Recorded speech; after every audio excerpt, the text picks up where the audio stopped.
Students are still joining.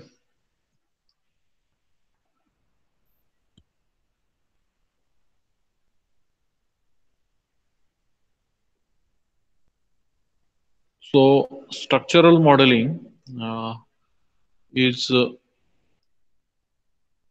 the one type of behavioral modeling where an entity is modeled as a set of components connected by signals, that is as a net list. Okay, so here we are having the different components, and these particular components, they are put together, and using the smaller circuits, the larger circuit or bigger circuits are being implemented. Okay, so that is how is the structural modeling.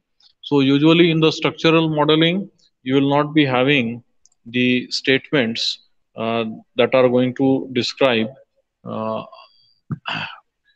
a particular the behavior. Okay, whereas the behavior of the entity, or it is the component which has already been assigned that particular behavior. So for that particular component, the behavior may be assigned by using either the data flow modeling or by using the behavioral modeling. Okay, but you have the ready components with you, and using those particular ready components, what you do in this is that you put together this particular components. So you only specify how are the connections between those components. Okay, so here uh, it is not going to the next slide. Let me check.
Is the screen visible?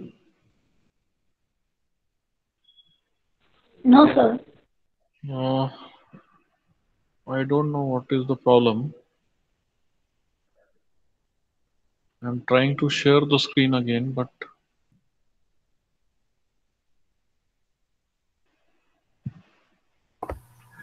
Sir, yes. hello, sir. Sir, share Yes. entire screen. Hmm?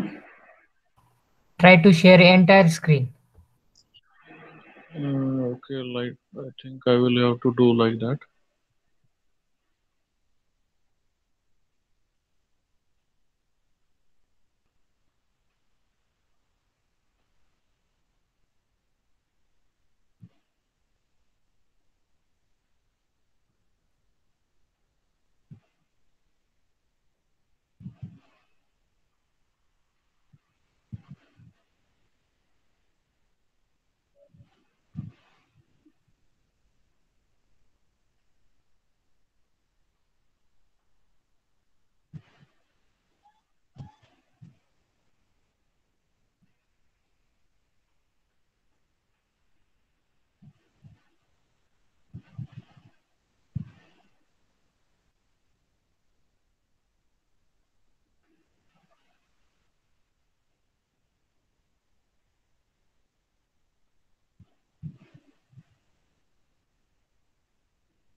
I hope it is visible to you now. Yes, sir. Yes, Okay. sir. So let me make it full screen. So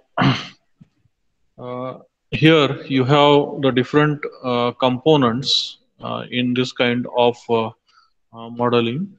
So you put together these particular components and uh, you specify the whole circuit. Okay, for example, to implement a full adder, you can use half adder, you can use two half adders, and you can get a full adder. Okay, or if you are having, let us say, various gates, then using those particular gates you can implement either the 3:8 multiplexer or other multiplexers, decoders, like that. Okay, so you need to declare the components and you need to instantiate the components. So there are two different things you must know uh, in this case. So component declaration and component instantiation is very similar to the uh, objects. Okay, so you can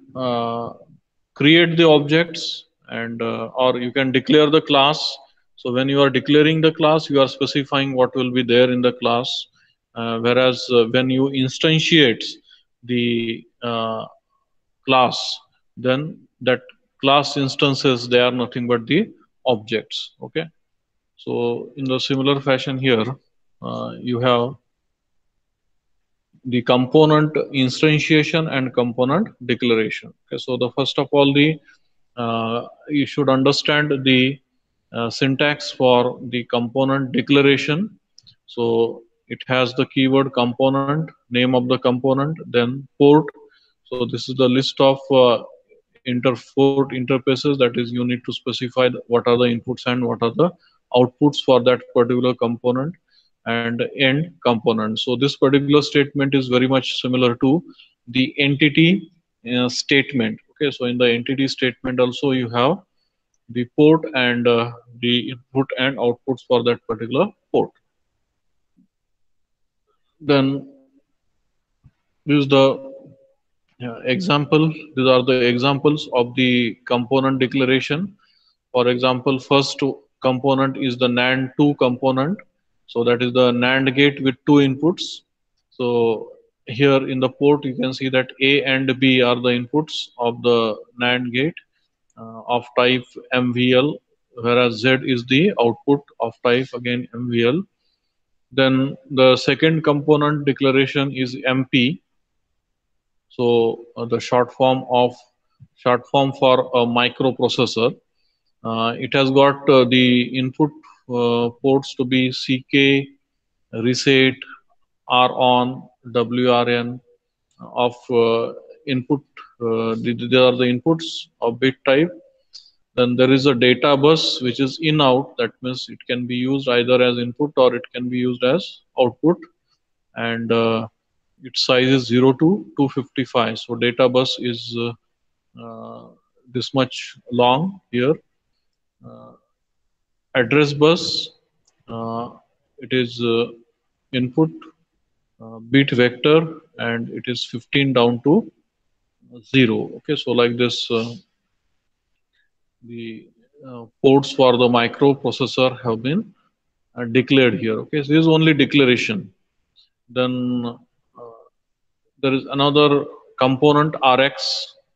So probably for the receiver. So in this, the clock, reset, enable, data in, RD, they are the inputs, whereas data out is the integer, ranges from 2 to the power 8 minus 1. So 2 to the power 8 is, how much is 2 to the power 8? It is 256 minus 1, that is effectively it is 255. So 0 to 255. Then parity error, frame error, overrun error are the outputs of Boolean type. Okay, so this is the RX or receiver component. Then the second part you need to understand in the structural modeling is the component instantiation. So once a component is declared, then that particular component can be instantiated, and that particular component in the component instantiation, you specify the label, and you specify along with that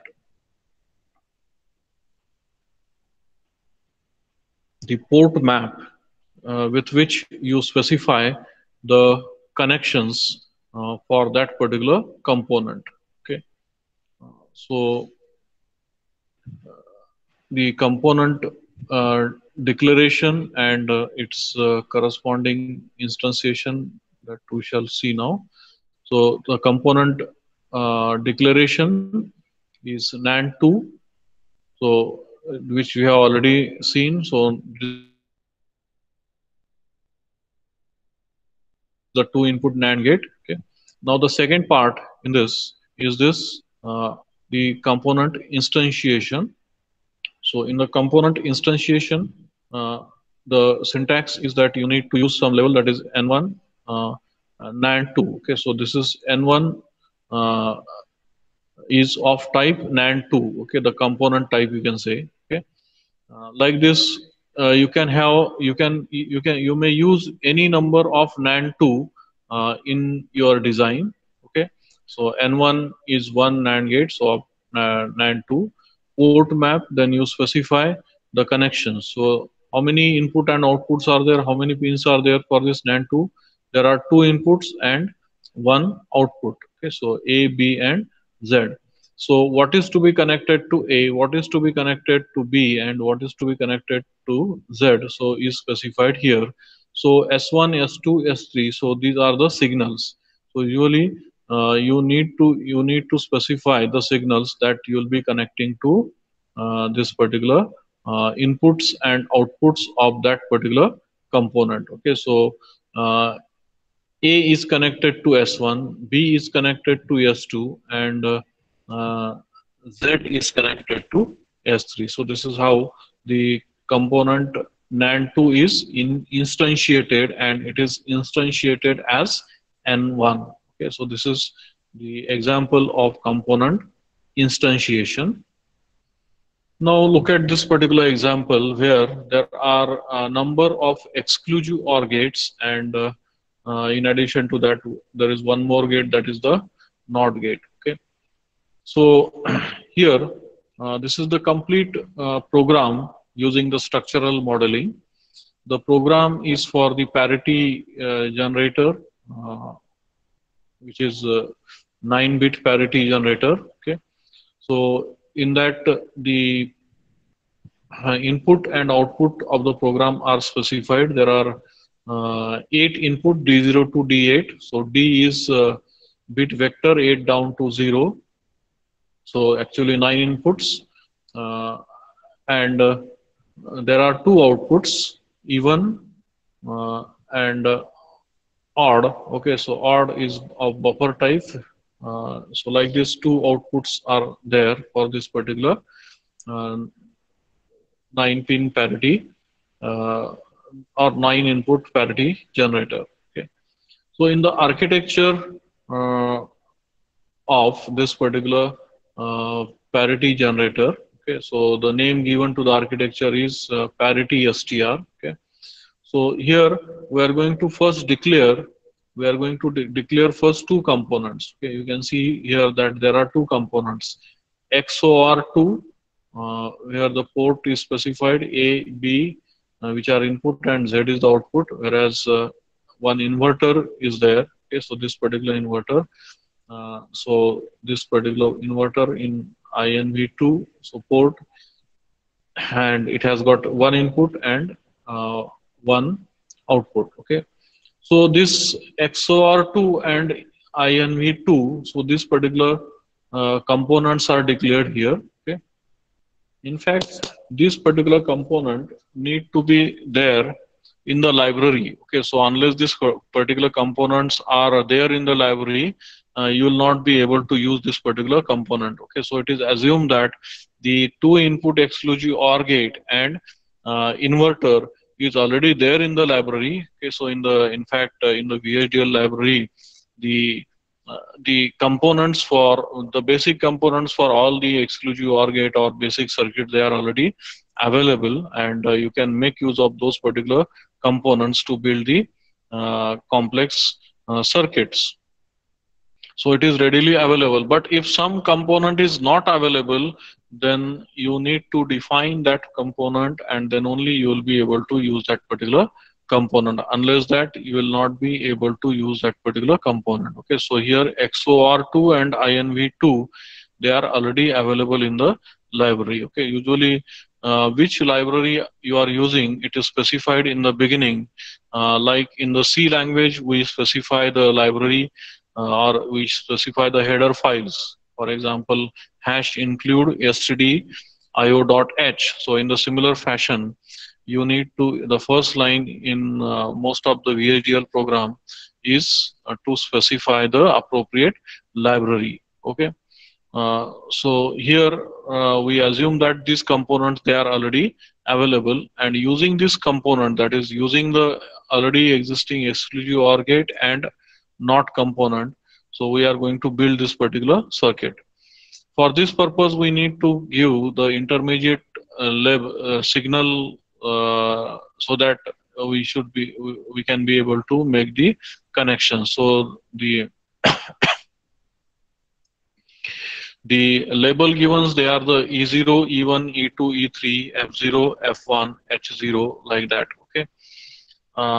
So here in the architecture declaration part itself, these signals are declared E0, E1, E2, E3, F0, F1, H0. Okay, so which are the intermediate signals here, you can see. Whereas D0 to D8, they are the inputs.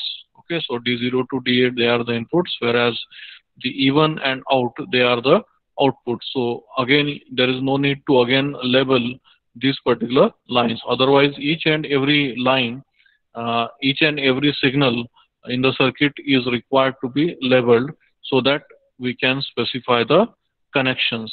Okay. Having done this declaration, then we instantiate the XOR gate. XOR gate is instantiated how many times? 1, 2, 3, 4, 5, 6, 7, and 8. So 8 times exclusive OR gate need to be instantiated. The first instance is XE0, so it is of type XOR2 port map. So you can see that to this particular first exclusive OR gate, which has the input A, B, and Z. So where A, B is to be connected, AB of first exclusive OR gate are to be connected to D0 and D1. So here you can see that the port map for that particular exclusive OR gate shows that it is to be A is to be connected to D0 and B is to be connected to D1. Okay, I hope you are whether the pointer is visible to all of you. So this is the pointer. So let me check whether any other type of pointer comes here. No, the PowerPoint, that other pointer comes. Okay, so I hope this pointer is visible to all of you. Okay, so A is connected to D0, B is connected to D1, and Z, the output of the first exclusive OR gate, is connected to E0. Okay, so this particular signal E0. Okay, so this is about the first exclusive OR gate. Second exclusive OR gate. So A is connected. A of second exclusive OR gate is connected to D2 and D3. So it is being specified here. This second exclusive OR gate is XE1 connected to D2 and D3. Output is E1. Okay, so in the similar fashion, XC2 OR gate, XC3 OR gate. So inputs and outputs are specified for that. XF0 exclusive OR gate is this one, which has the inputs E0 and E1, E0 and E1, whereas its output is F0. Okay, so here you can see that it is F0. So like that, the remaining 3 or 4 exclusive OR gates, they are connected, and the last two, they are the last one is the inverter. So X even, so it has got one input and one output. So odd is the input and even is the output for the inverter. Okay, so this is how we can write a complete VHDL program by using the structural modeling. Okay, so note again that the structural modeling consists of all the modeling, they consist of entity and architecture statement. Okay, but particularly in the structural modeling, you have the component declaration and component instantiation. Okay, so component declaration is done in the beginning, in the declaration part of the architecture, whereas component instantiation is done in the body part of that particular architecture. Okay, so this is one example that we have seen. Now this is another example. This is for the decade counter. So the circuit diagram for the decade counter is shown on the right side of the slide. So this is the circuit diagram, and on the left side it is the structural model for this particular decade counter. Okay. So here counter, the component used, they are the JK flip-flop and the AND gate. So these two components are used. So this particular two components are supposed to be there in the library of VHDL. Okay, so JK has got inputs, JK and clock, whereas the outputs are Q and NQ. Whereas the AND gate, it is 2B input AND gate, A and B are input and C is the output. Okay, so the instantiation of this particular component is done like this. Okay, before that the signals are declared, or the signals they are taken. You can see each and every signal is, every line is labeled here. We should be able to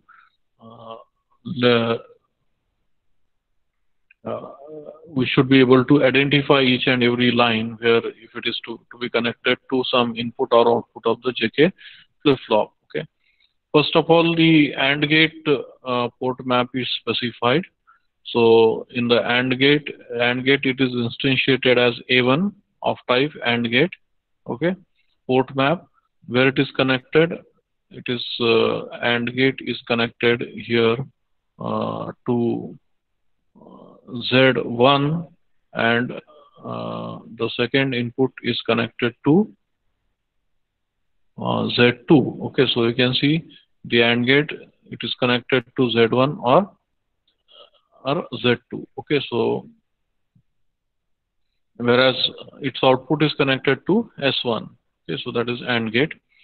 The first JK flip-flop, where is it connected? This is the first JK flip-flop. Okay, So the first input is J, second input is K. So you can see here that J and K, they are connected to 1, that is to high. So S high is the signal, and it is uh, always assigned the value 1. So you can connect this J and K to high. Then the third one is the clock. So the counter can be connected to that particular clock. So counter it will it will generate the clock. Clocks will come at this particular input count. It is the input of this particular decade counter. The next one is Z0. The output of the JK flip-flop is connected to Z0, whereas the NQ output of the JK flip-flop is not connected anywhere. So you have to write the keyword open over there. Okay, so this is how, if some input, some output, usually all input you have to connect, but if some output is not connected, then you can write it as open. Okay, that is not connected anywhere. Okay, so this is about the first JK flip-flop, connections of first JK flip-flop, connections of the second JK flip-flop. So S2 is connected to, J is connected to S2, whereas K is connected to high. Output is connected to Z0, and the output is connected, whereas the another output,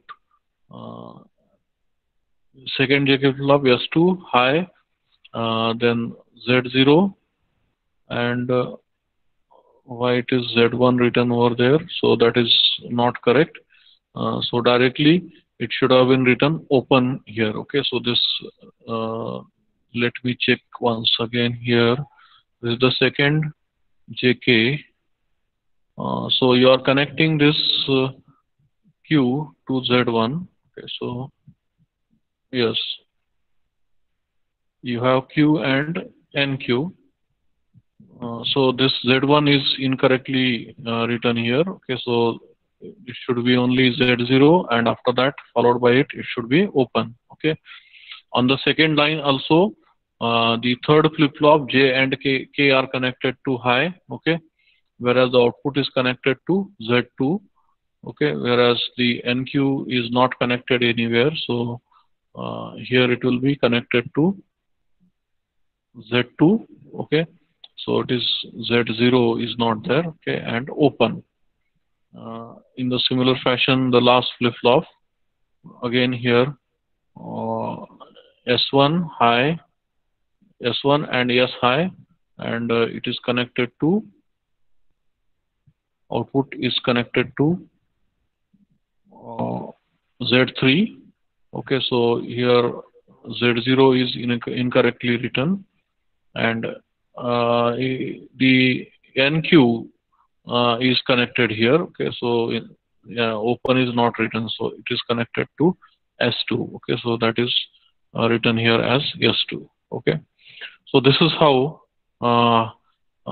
we construct a decade counter by using the JK flip-flop and one AND gate. Okay, so already we drawn this diagram. Okay, so from this, so like that you can specify the other diagrams, or you can write a circuit for the 4-bit binary counter or asynchronous counter or synchronous counter of the desired sequence by using the JK flip-flops in this fashion. Okay. This is another example of up-down counter. Okay, so you can go through this. The components used, they are the JK flip-flop and the gate with 2 inputs, and OR gate with 2 inputs. So 3 different components are there. So these components are declared here, and they are instantiated here. So you can again go through this particular program showing the structural modeling. Okay. So some of the examples of the structural modeling we have considered here. So I hope you are now comfortable writing the program, VHDL program, using the behavioral modeling, data flow modeling, and structural modeling. You have to start writing the programs for the smaller circuits in the beginning, and then you will be able to write the little complex program using this particular behavioral modeling. Okay, so of course you'll be having 3 to 4 assignments on VHDL. So again, in the DECO practical, we shall consider this, but I suggest all of you that you keep on writing the programs so that in the practical it will be easy for you to implement it. Okay, I will suggest you suitable simulator with which you will be able to simulate this particular VHDL programs. Okay, so if you are having any query about this particular structural modeling, if you are not understood anything of this particular structural modeling, you can discuss on it. Okay. Yes, any queries?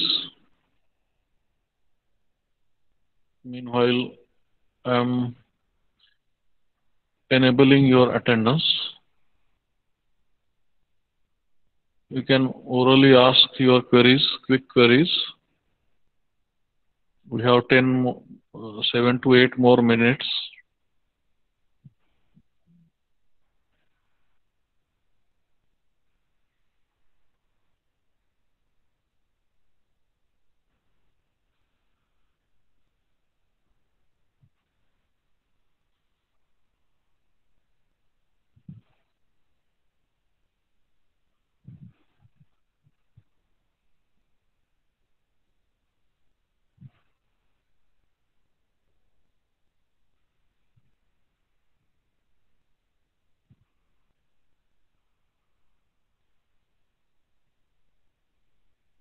Yes, any doubts?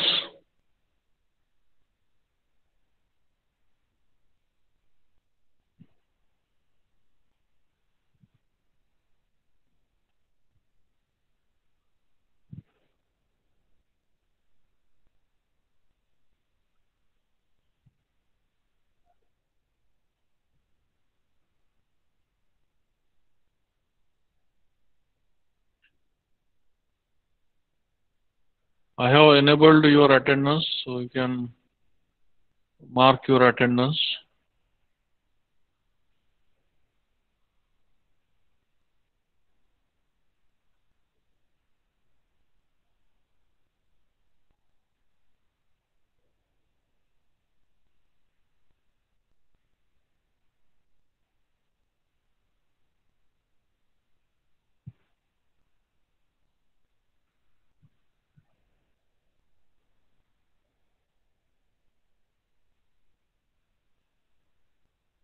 Today I find there are less number of students in the class. What is the reason?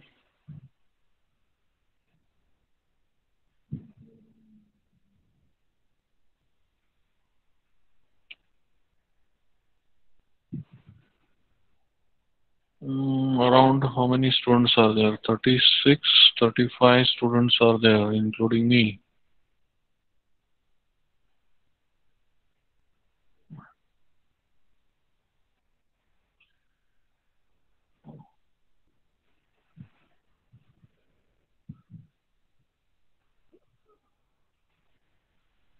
Yes, now any problem with this VHDL programming? Have you understood? No, sir. Akshada? Akshada? No, sir, no. Okay. So but you have to practice. You have to make practice. Of course, DECO practical is there, so in that we shall take that practice, additional practice. Okay. So I shall be giving you assignments, and you have to solve. You have to do those particular attendance. So what is the problem of 17th day before yesterday? Did you mark your attendance or not? I hope all of you have marked your attendance. It was a test day. No, Some sir. password. Huh? No, sir. You are not marked or marked? No, sir. I haven't marked. You haven't. What are the problem? Sir, I didn't knew that attendances would be taken. I thought that test is itself an attendance. Okay, okay. And sir, today's attendance. I have enabled. Just check it. Yes, sir. Before 11:30, you have to mark the attendance. Mark it and let me know whether you can.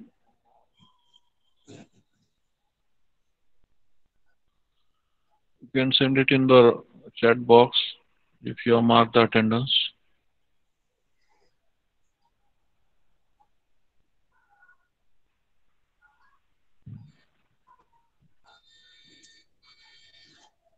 Yes, sir. Mark the attendance. Marked. But for some student, is it asking password? No, sir. Actually, On 17. on for 17 it is asking password. Okay, Yes, I gave you the password, no? That time I gave the password. Now that attendance is now not.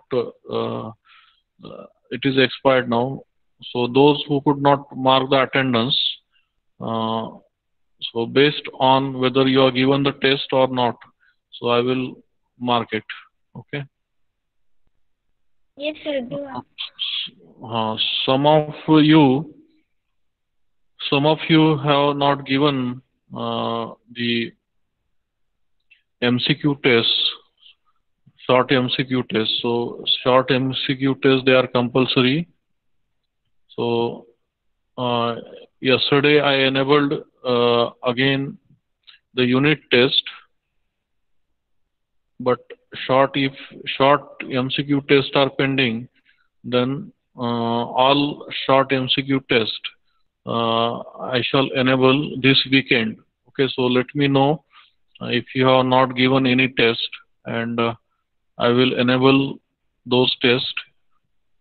If someone wants improvement, then that also will be possible if second attempt is not given. Okay, so you can give 2 attempts for every MCQ, short MCQ test. Okay. Uh, so it is now already 11:30, going to be 11:30. So it is time to go to the next lecture. So you may proceed for your next class. Okay. Yes, 3 batch we shall meet at 1 p.m. Okay.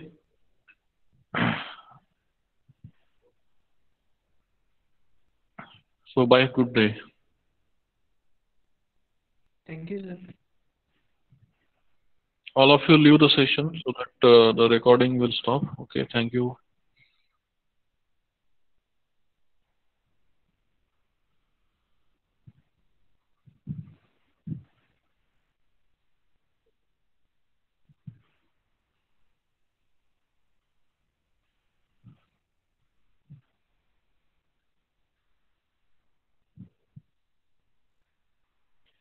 Yes, Ashok Sheikh, are you there?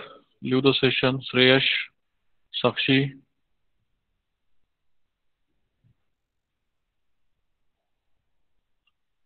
Shreyash, are you there? Shreyash, Asad, Sakshi, are you there?